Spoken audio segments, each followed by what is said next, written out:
Okay, welcome back, guy. Can you hear me? Good. So today we'll keep practicing IELTS. Yeah, to be honest, yesterday and 2 days ago, I forgot to do the speaking. So yeah, I will have for like 3 times for practicing speaking. Yep. And without further ado, let's get started. So our first topic today is chatting. Do you like chatting with friends? Absolutely yes. So to me, that I usually, I must say that I always spend for like at least 1 to 2 hours a day just to talk to my friends, and I usually do it online or sometimes do it off night at the coffee shop 1 or 2 days every week. So what do you usually chat about with friends? Hmm. We usually have a conversation about various topics, such as about our jobs, about study, and even about relationship in the the romantic relationship. So let's talk about the most recent time. Yeah, so it happened for like 2 days ago, and I had a conversation with my best friend at my home about his love relationship with his girlfriend. Yeah. So, do you prefer to chat with a group of people or with only one friend?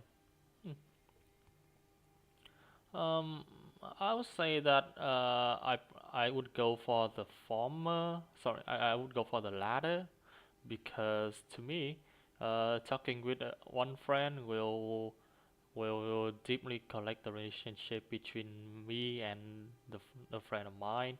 And in addition to that, talking with just one friend will increase the understanding, the sympathy between us, which is why I would love to talk to chat with only one friend. So do you prefer to communicate face to face or via social media? Mm, In my opinion, I would say that I would like to spend my time to talk directly, meeting outside face to face to talk with my friends because to me, as to me, it is a good way for us to bond, to form a relationship between friends. As I and another reason for me to have a strong interest in face-to-face conversation is that I can see their facial expressions clearly, so that I will know what they thinking. What are they thinking? Yeah. Do you often argue with friends? Uh, Absolutely yes. In fact, I would say that I often have a little bit argument or controversy with my friends, and because I mean that we always have for like something we are not always share the same in common, so which is why we often argue. And but to me it is kind of beneficial because after each argument we we like understand comprehend each other more. Okay, so let's talk about running. Do you go running a lot? Absolutely yes. In fact, I even consider it as a habit in which I have to do it daily. So the reason that I love to run is because it it brings me a lot of advantages, such as preventing from cardiovascular disease or enhance my physical appearance. Where do you usually like to run? Uh, let's see. Interesting question. I think that I am interested in natural areas such as a field or maybe an eco park. Yeah, and that is because running in these areas will give me a tranquil atmosphere, so that so that my my body will inhale all the green air, so that uh, my health will be improved massively. What do you think of running? Um, well, as I mentioned before, running it is in addition to in addition being well, as I mentioned before, running it has a lot of benefits for people. It's all about it prevents us from heart disease and as well as improve our fitness. In addition to that, it is a good way for us to improve our mood, in which after each running, dopamine will be released, and it will make us happier. Yeah. What do you think of running as a form of exercise? Um, if I had to give an advice for everybody about running, I would say that people should add running into their daily routine for exercise. And I used to read a paper on Google Scholar about the benefits of running, and the and I found that running will helps people to it is the good way it is the best form of exercise to keep people stay fit, and additionally it is also the best exercise that prevents people from being accident compared to other forms of exercise such as cycling or horse riding. hmm Okay, so I let's talk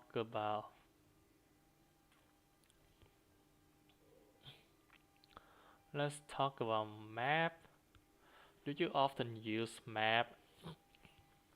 Um, uh, to be honest, I have to say that I am a huge fan of using map because I am not a good person at remembering destinations and locations, which is why that I usually get lost when I went out street.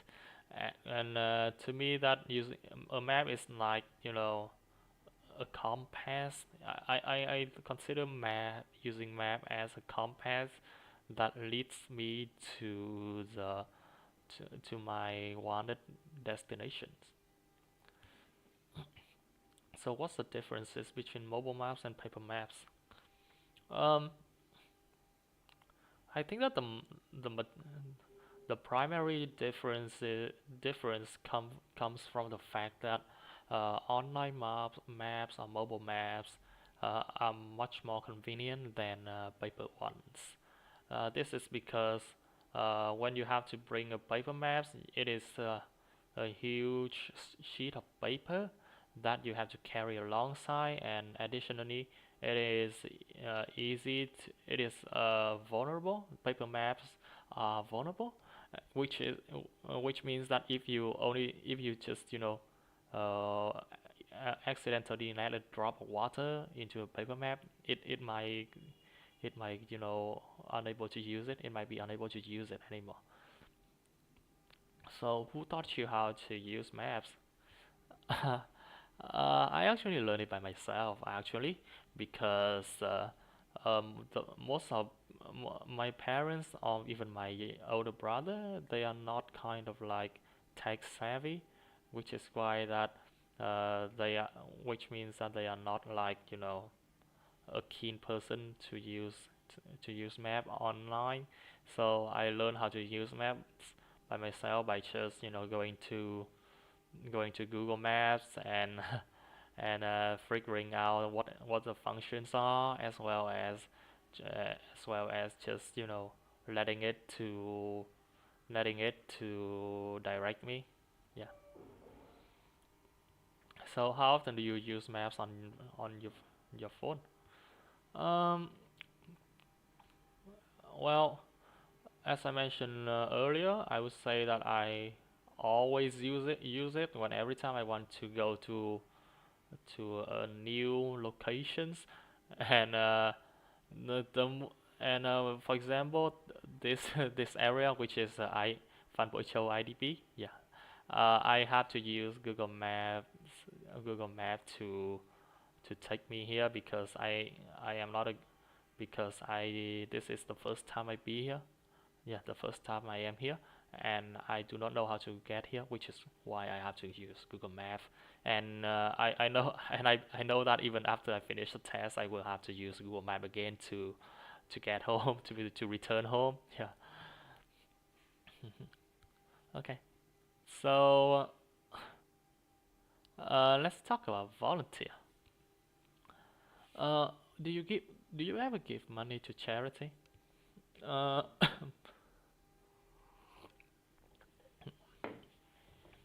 Uh, to be honest, I have never give money to charity because I believe that giving money to charity is the responsibility of higher or bigger institutions such as companies or even or government organizations. Yeah. Instead, I often give my stuff, my clothes, and so that people in there will know how to utilize this. Utilize this. Yeah. So why do you think people volunteer? Um, well, uh, there are plenty of reasons for this, but for me, I think that the main reason for this is because people seek a feeling of relief, yeah, of relief, which which is which is why that which means that they want to do volunteer because deeply inside they want to do it at heart. Yeah. So let's just say that a friend of mine, despite busy, he's busy at work. Yeah, despite although he is busy at work, he still spend at least once a week just to go to the charity and support people there for cooking or cleaning the charity. So is volunteer worth the time it takes? Absolutely yes, because as I mentioned before, volunteer is not just about uh, looking for a relief feeling inside your heart, but it's all about you help people to overcome their difficulties. So let's just say that I used to be a volunteer at a disabled communities, and of course they were having troubles with physical with their physical health fitness, and when I vividly remember that when I get there, my main task was to clean their house and their living regions, and after I did the task, I performed the task, I feel that uh, people are people were much better. Yeah, people felt much better about their living area. So okay.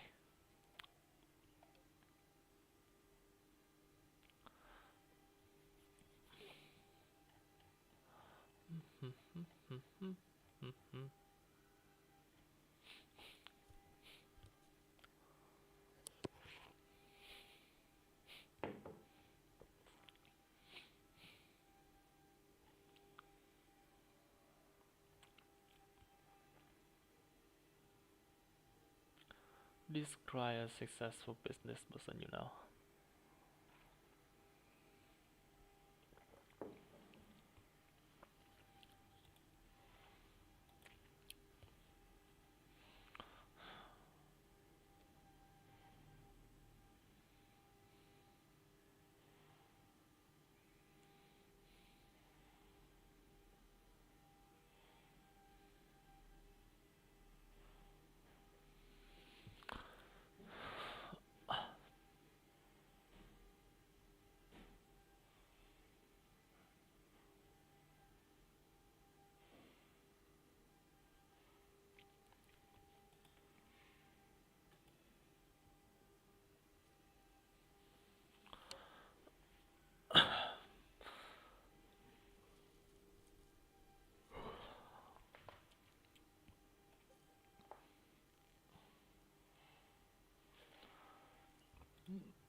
Ready?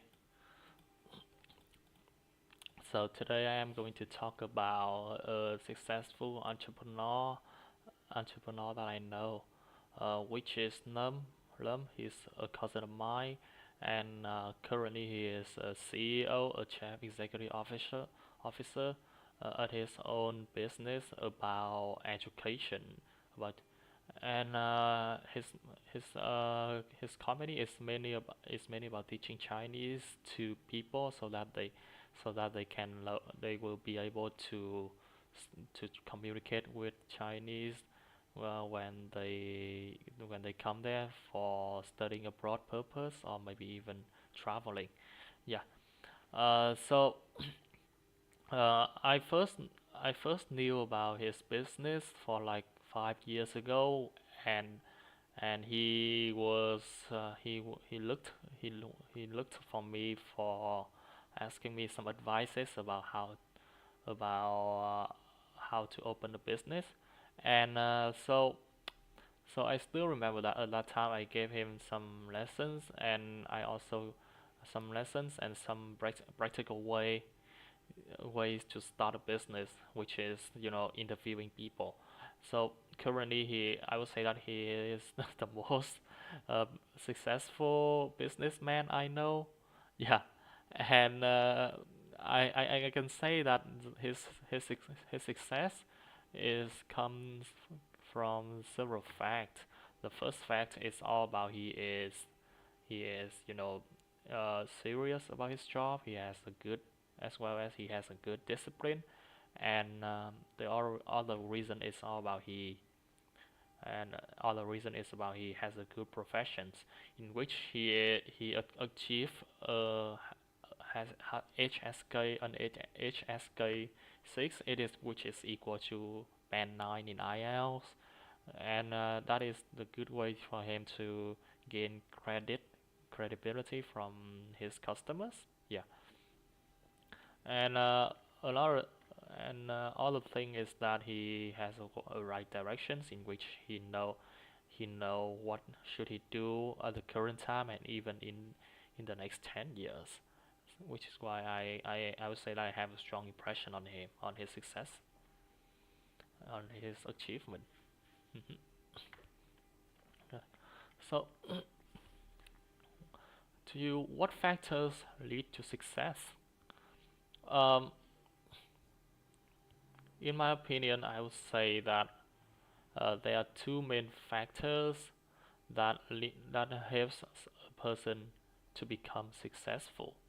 The first factor is about you must have a good profession in it, which means that if you want to run a business, you must have a certain level a certain level of knowledge about managing human resources. Yeah, as and another factor is that you must become the most disciplined disciplined person. uh, if if you hire an employee and that employee finds out you are not a serious and disciplined person, then the business and then that person will not dedicate to the business fully at heart. Yeah, which is why that if which is why if you want to success, you must have a good discipline. So that I mean, discipline is the key to literally every achievement. So, what do people need to sacrifice for success? Interesting question. Uh, I used to study about a model, a success model in which there are there are there are four things. I would say that there are four boxes. The first box is about family. The second one is about love. The third one is about relationship, and the fourth one is about study and work. And each of us only able to choose two for maximum. So if you choose success, that will be study and work, right? Right. So you can only pick one, and you must accept to sacrifice the two. Let's just say that you choose work and relationship, then then love and as well as study. Sorry, that's what and yeah, and which is why love and yourself will not be guaranteed. Yeah. Okay. So yeah, that's my answer. So, is it easy for people to succeed in national tests in your country? Um, Actually, well, I hate to admit this, but indeed, it is way too easy for people to become successful in in Vietnam's national tests. Um, this is because this is because the national test in Vietnam is is released for is released for literally everybody can do it, which means that they use the lowest people, the people who have the lowest performance, as as a standard to give the test to everybody. Yeah, so which is why even though you have only a very small amount of knowledge, you still can pass it. Mhm. So, is it easy for a business to be successful without affecting your environment? So, affecting environment here, you mean that they do something to the environment? Yeah. Um. I, Actually, yes, indeed. Most most service online service industry are doing well in this area. For example, if you're running a business about let's just say about agency, like you know consulting how consulting or branding or forming a brand for for someone to start up their business, then you are literally doing nothing to the environment, which yeah. So let's just say that I used to work as an agency in a company about designer, and my main task was to design pictures and edit videos, which and I did it just by sitting on my computer and edit stuff, that is why that this is why that I feel like I literally do nothing to the environment. Yeah, not good or not bad, not good and not bad. Which family business do you know? Hmm. I would say that business restaurant common is the most common business is the most common family business that I have ever known. That I think that is because um, I think that is because according to my experience, uh, in order to in order to open a restaurant and makes it famous and successful, then you must have some type of formulas as well as the credibility from someone in your home that used to be a good chef, and which is why that I know that according to a survey in Vietnam, the majority of food restaurants in Vietnam have a name after a person in their family, like such as Grandpa John, or Grandma Emma, like that, and that person, they might not directly run the business, but it might be their son or their daughter. So, how do you think of family business?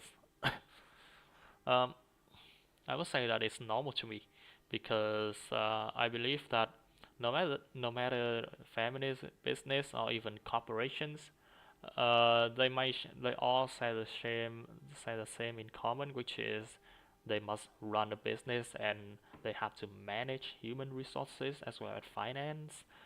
and I have seen many, I have seen numerous family business.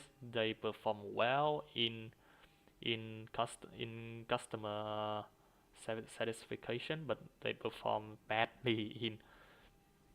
terribly in managing finance and humans and their humans. Which is why I believe that family business, I consider it as, every regular business. Yeah. So okay, so final part for you is, who has interesting ideas and opinions.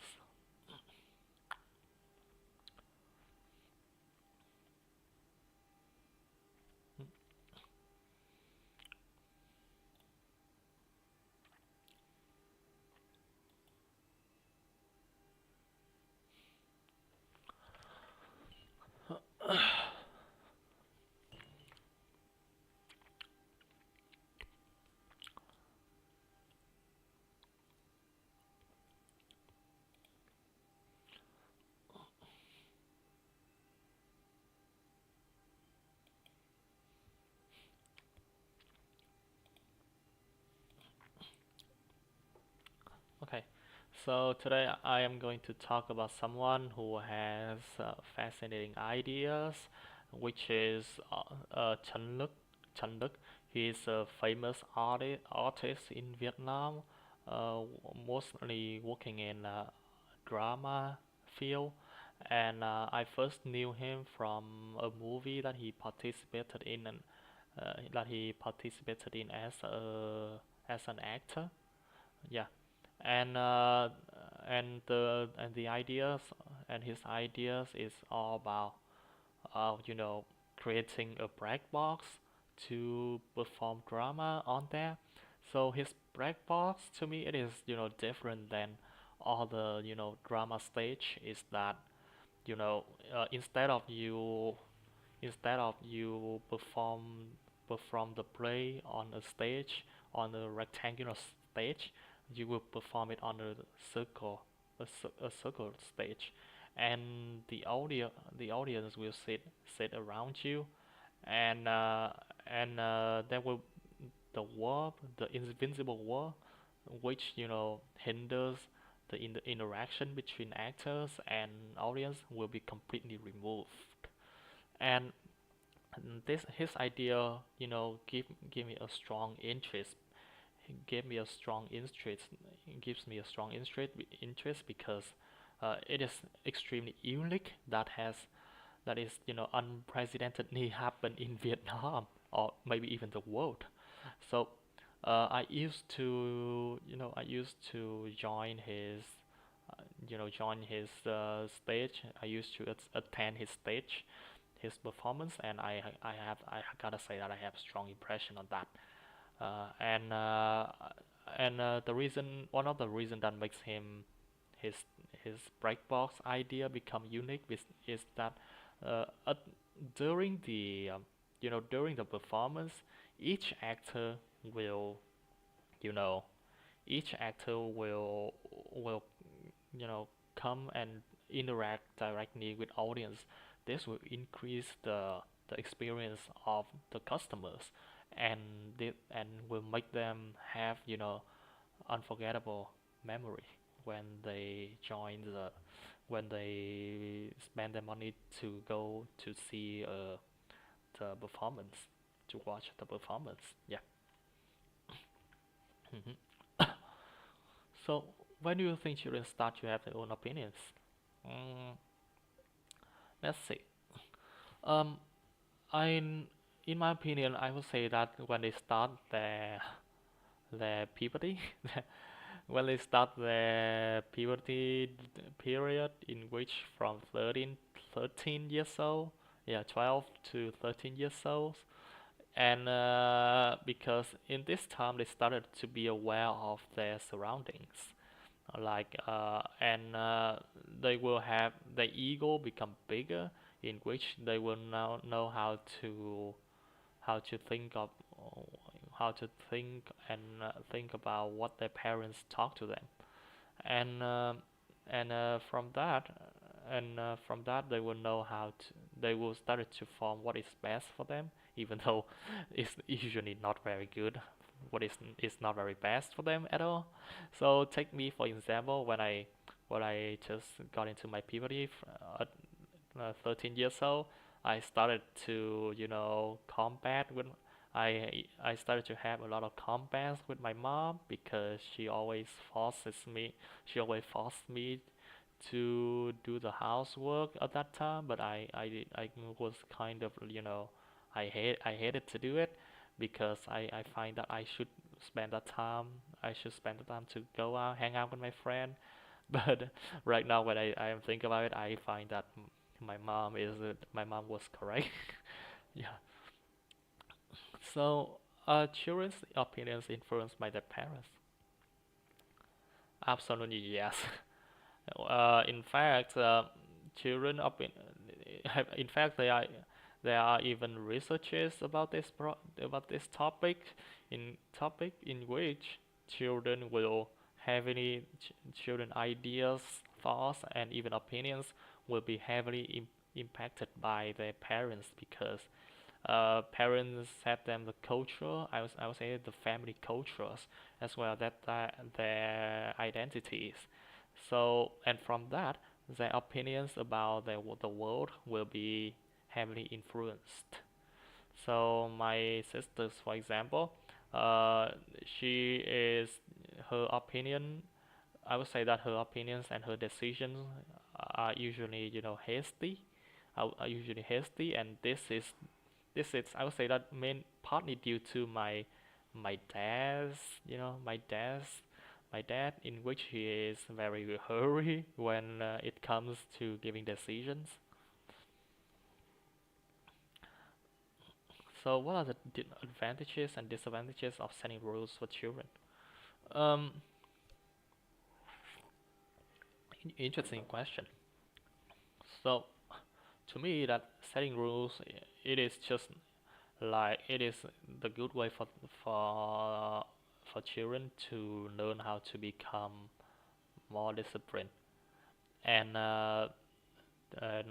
according to and the advantage of it is that the children will learn how to take care of themselves without parents supervisions. But the advan and another advantage of setting rules for children is that uh, children uh, will know what is best for them without parents' advices, and in the long run, they will know how to develop themselves, especially how to become more independent. But the disadvantage of this is that it can constrain children's creativity, in which that rules will must be the top priority instead of creativity. And another drawback of this is that children will be resist. Yeah, yeah, they might resist the rules and become rebellious. Okay, so who are smart children likely to be influenced by it? By so um, I would say that smart children, I would say that's still the parents, and in which that then this has been this had been attested by a study, a psychological study, which is published 2 decades ago.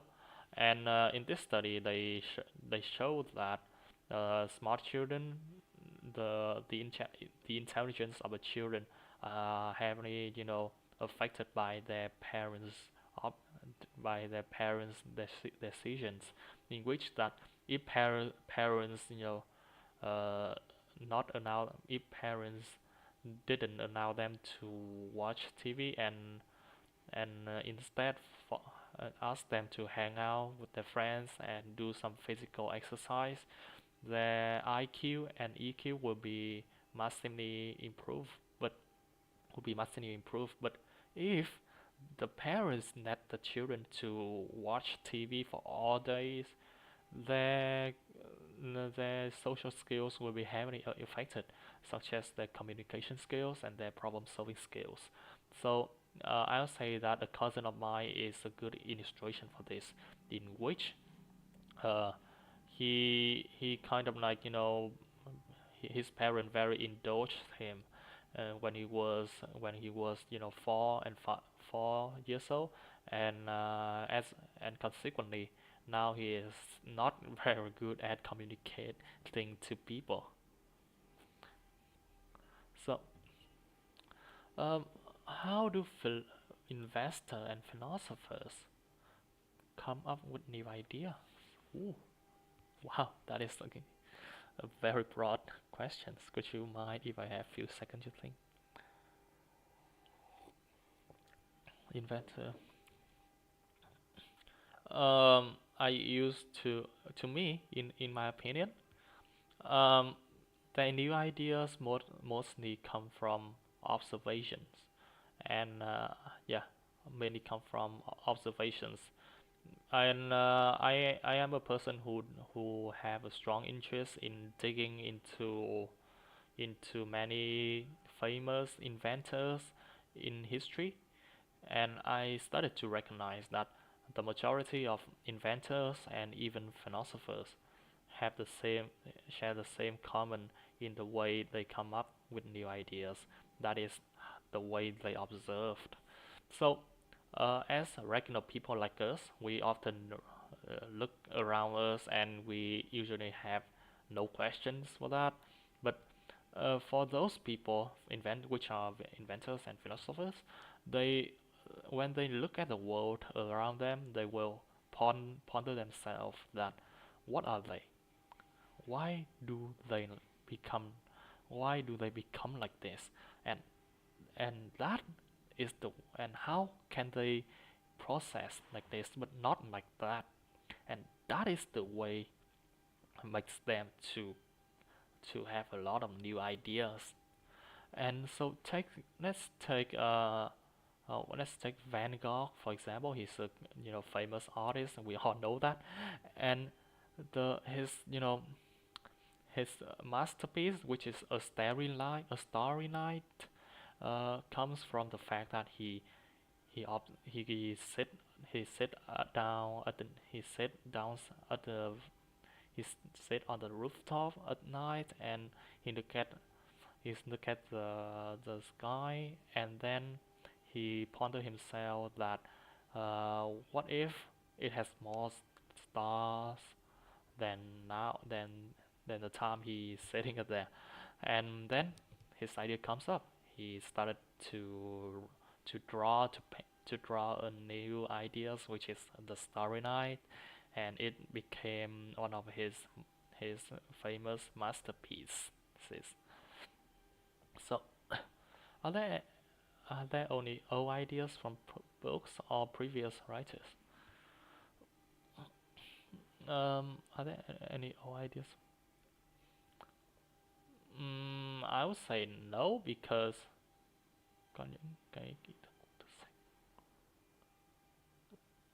I would say no because uh, I would say no because to me the majority of old ideas or even new old ideas from